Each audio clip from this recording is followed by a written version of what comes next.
Welcome to the Dr. Wyatt Show podcast, where developing a long-lasting, happy relationship is the status symbol to achieve. And following my 6 marriage steps is a path to help get you there. I'm your host, Dr. Wyatt Fisher, a licensed psychologist specializing in marriage counseling.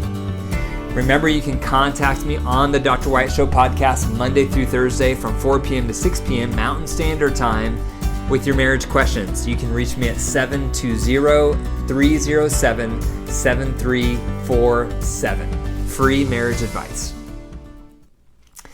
Today I'm going to talk about 5 ways to become a proactive partner. Are you proactive? Are you continually thinking about how to improve your marriage? Most of us don't. Most of us become lazy and complacent. So I'm going to go through these 5 ways to become a proactive partner. But before I get into it, why? Why do we want to become proactive partners? You want to become a proactive partner so that you're doing all that you can on your side to encourage the marriage, to nurture the relationship, instead of being lazy and complacent and just pointing the finger at your partner at all the things they're not doing right. You want to make sure you're doing your part, that you're fulfilling your vows, that you are becoming a good partner to the best of your ability. Only then will the growth areas in your partner stand out. But they won't stand out as long as you're not doing your part. So let's get to it. So 5 ways to become a proactive partner. Number 1, start having a weekly marriage huddle. A marriage huddle is a time once a week for you and your partner to talk through all of your concerns in life. Maybe it has to do with finances, or issues with your kids, or issues with chores around the house, or issues with your sex life. This is not time to criticize your partner. We only use the reunite tool for criticisms, and I'll get to that later. The marriage huddle is a time to get on the same page, to join forces, to develop teamwork, to talk through strategies. How should we handle this issue in our life? How should we approach that issue? What should be my action steps? What should be your action steps? It's a marriage huddle. Just like a football team gets together before every play when they're on offense and they decide what's the next play going to be. Here's the challenges we're facing with this opposing team. So how can we respond? What play should we do next? And they get on the same page. It's a marriage. We need a marriage huddle just like a football team needs an offensive huddle. We need huddles. So that's one way you can become a proactive partner. You can start initiating a once a week marriage huddle. Bring it up to your partner, see what they think, and then start doing it. Number 2, head-heart checks. This is one of the best ways to cultivate emotional intimacy. You have a regular head-heart check. The head-heart check, as a reminder, is time for you to become updated with your partner and for them to become updated with you, because we're always changing. What we're feeling, what we're stressed about, what we're excited about, our highs, our lows, it's always changing. It's evolving. And the head-heart check is a method to help you stay current and vice versa. So ideally, once a day you get together and you say, hey, what's been on your head and heart? And then you practice good listening skills. You listen. You empathize. Oh, that sounds horrible. No wonder you'd feel like that. You don't give any advice unless your partner asks you for it. And you don't criticize your partner. We only use the reunite tool for criticisms and complaints. And then when your partner asks you what's been on your head and heart, you're prepared because you've spent some moments before the head-heart check getting ready. You've consolidated your thoughts from the day. You've consolidated the main feelings you've had throughout the day and what's made you feel that way. Because emotional intimacy is not just from listening to your partner, but it's also sharing yourself. So that's another way you can become proactive as a partner to cultivate the emotional connection, is initiate those head-heart checks. Make sure they're happening in your relationship. Number 3, love buckets. If you are not having the love bucket tool in your marriage, you are missing out. It's one of the most important tools for marriages is the love buckets. What is it? The love buckets is a way to figure out how well you're doing as a partner. because your partner has a bucket inside of them, and your behaviors either fills up their bucket or it creates a hole in their bucket and it drains water out. So the goal for all of us is to find out, how can I fill up your bucket while I reduce and eliminate draining your bucket? So you have to start by asking your partner, what are the top 3 fillers I can do that would make you feel loved and satisfied? What are they? And what are some examples so I know what you're looking for? And what are the top 3 drainer behaviors I do that you don't like, that makes you feel negative toward me? Give me some examples of those also so I know what you're talking about. Then daily, I look at this fillers and drainers list so that I become more mindful of what I'm doing so that I can start filling your love bucket. And ideally, you're doing the same thing for me. This is the app that I created called Keep the Glow. This will train you on how to fill up your partner's love bucket and how they can fill up yours. It is one of the most powerful ways to be a proactive partner, is you ask them on a regular basis, how have I done on filling up your fillers while reducing the drainers, the love buckets? It's so important. The 4th way to become a proactive partner is start initiating the Reunite tool. I talk about this a lot because it is the tool that I recommend for resolving conflicts, working through complaints, working through hidden resentments. We need a constructive tool to keep those conversations safe. And the Reunite tool is a way to do it. It's not easy. I want to warn you, just like the love buckets are not easy.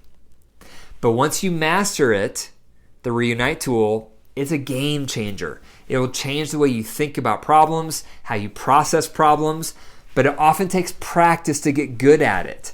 But you can go to my website under the marriage blog and look for Conflict Resolution in Marriage Reunite Tool. You also can just Google it, Reunite Tool, and it should be the first listing that appears. But you want to read that article, and at the bottom of that article is a table that shows you how to use the Reunite tool. And you and your partner both need to be looking at that table when you use it so you're on the same page, so you know what step you're on. There's structure for a reason, because again, it keeps it emotionally safe. When you have a complaint to bring up, it's in your best interest to use the Reunite tool, because when we have a complaint, we want our partner to listen. We want them to own their part. We want them to validate how we feel and to apologize and to make amends. But that's not going to happen unless you use the Reunite tool, because otherwise we're attacking and we're critical and we just jump on it. It just comes out of our mouth, those complaints, and that makes our partner give us the opposite of what we want. That makes them get defensive. They invalidate what we feel, and they definitely don't feel motivated to change because they're too busy defending themselves.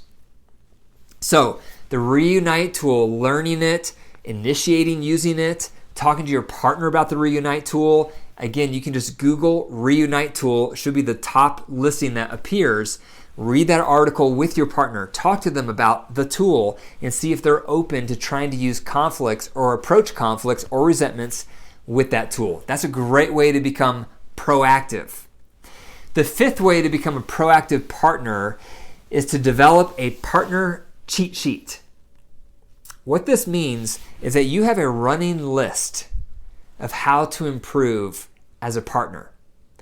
And every time you use a Reunite tool, when the listener gets to number 5, which is make amends, that's all about how they can make changes moving forward, because the best way to say sorry is change behavior.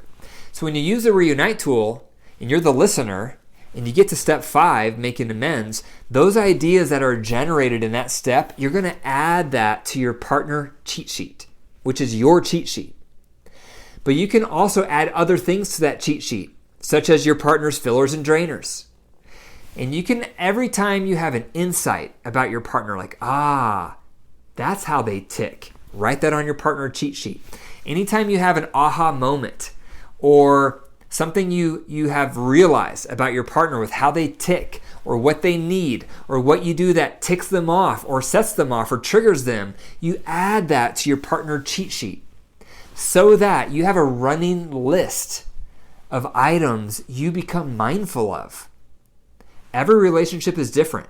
Every person has their own unique angles, things that set them off, things that bother them, things that they love, things that they desire, things that you have to be careful about.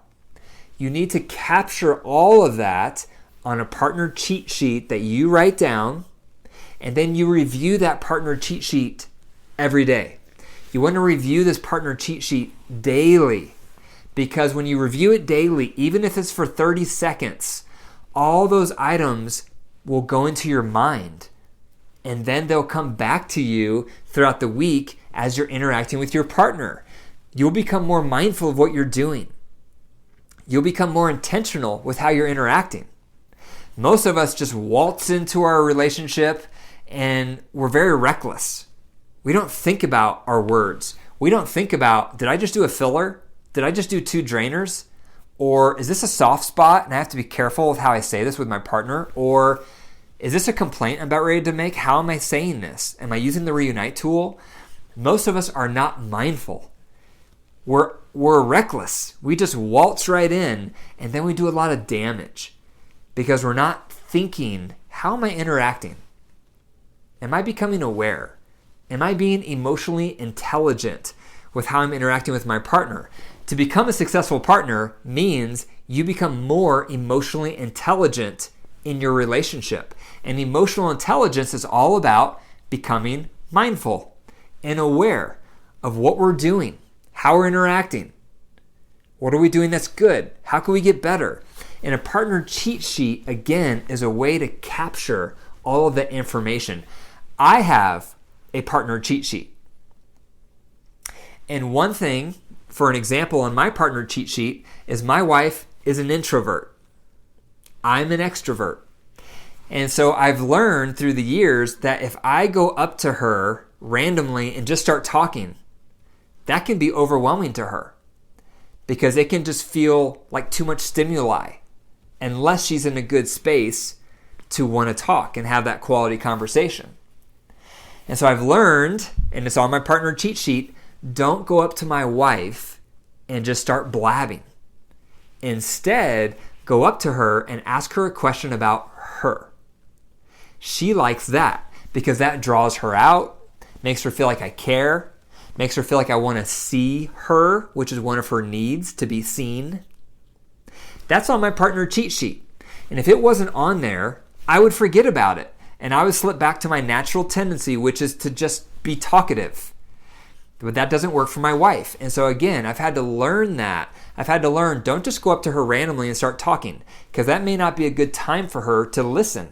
But instead, when I do go up to her, it doesn't mean just being silent, because then it's awkward, but instead ask her a question about her life. And she likes that. And that's a filler for her. And that's going to make her feel known and seen, and that's going to pull her out and make her feel more connected with me. That's on my partner cheat sheet, and I review that several times a week so that I don't forget. You need the same thing. So on my website, if you go to drwyattfisher.com, drwyattfisher.com/pages/freebies, go there and you will find a PDF on partner cheat sheet. Go there, you can download it for free, and it just is a guide on how to create your own partner cheat sheet. So again, it's drwyattfisher.com/pages/freebies, and then look for the PDF partner cheat sheet. You can download it and start using it as a guide to build yours. So that's 5 ways to become a proactive partner. Number 1, do a marriage huddle once a week. Number 2, do a head heart check daily. Number 3, do your love buckets once a week. Number 4, use the reunite tool for any complaints and any resentments. And number 5, develop a partner cheat sheet and then review it on a regular basis. Thank you for listening to the Dr. Wyatt Show podcast. If you enjoyed the episode today, pause, click the 5 stars, and leave me a review. I really appreciate the reviews. The more reviews I get, the higher my podcast shows on search results for podcasts, which means more people can find it and more people can find hope for their marriage. Also, one of the best ways that you can express appreciation for this podcast is tell one person about it. Would you do that for me? If you enjoyed the episode today and you enjoyed this podcast, be sure to tell one other person about it today. Maybe a family member, maybe it's a neighbor, maybe it's a colleague, whoever it is. Let someone know about it today. Remember, your marriage is alive, so if you care for it and nurture it, it will grow. However, if you deprive it and neglect it, it will wilt and die. The choice is up to you. Take care.